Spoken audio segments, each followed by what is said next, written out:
Կարելի ասա, պատերազմը հայ զինվորը չի պարտվել, պատերազմը եղել է դավաճանված, պայմանավորված, վերջապես ճիշտ հասկացեք,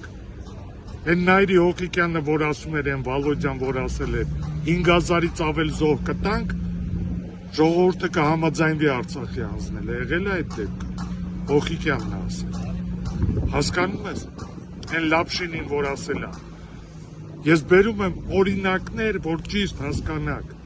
ոնց կարելի էր իմանալ օրը, ժամը, ամոթ չի այդ գեներալներին, որ դրա կողքը կայնած չես տալի, հələ համարում են իրանց գլխավոր գերագույն հրամանատար, դրանցից մի հոգի կինո չի նայել, եթե 2 ժամ շուտ ինչ ունեինք լցեինք վրները, ադրբեջանցին արդեն փախնելու էր ու վազեր Մոսկվա խաղաղություն խնդրելու,